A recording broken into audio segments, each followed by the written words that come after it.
Les grands morceaux comme ça, c'est un peu compliqué. En 1932, les frères Gegauf, riches industriels suisses, fabriquent la première machine à coudre au grand public, la Bernina 105. Un an plus tard, Michel Schreiber, dont la maman est modiste, fait ses débuts dans la couture.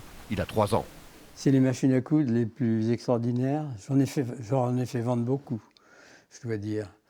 J'en ai fait beaucoup de pubs parce que j'en viens pas moi-même de ce que j'ai pu faire avec ça. C'est qu'à la fin des années 60, Michel Schreiber s'est fait un nom dans le milieu de la mode à Paris, un nom qui sent le soufre. Avec son partenaire de l'époque, Patrick Hollington, à droite sur l'écran, il va révolutionner le prêt-à-porter masculin. Sa première victime, le costard-cravate. Schreiber s'inspire des vêtements de travail. Et vous espérez convertir même les PDG?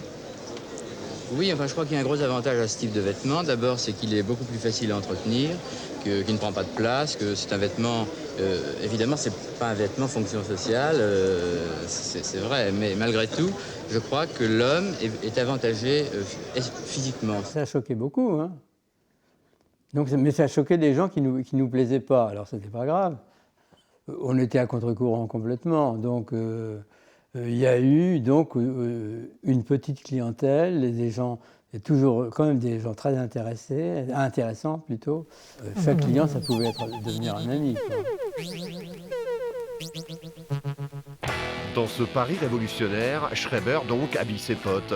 Volinsky, Paco Rabanne, mais aussi Michel Piccoli, Michel Bouquet et un certain François Mitterrand. Schreiber choisit ses clients, toujours provocateur, il bouscule les codes.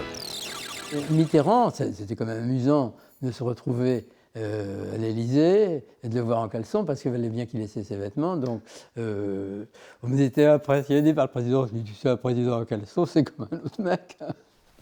Désormais installé à Tonnay-Charente, l'habilleur est devenu artiste. Cet adorateur de Dufy n'a jamais appris l'art de la peinture, alors ses tableaux, il les coud avec sa bonne vieille Bernina. J'ai eu plein d'amis qui dessinaient vachement bien, qui peignaient, qui avaient du talent en peinture et tout ça. Moi, je ne me sentais pas capable d'aller dans cette direction-là. Donc, tout d'un coup, je me suis dit, je vais me servir de ce que je sais faire. Des tableaux textiles, quoi.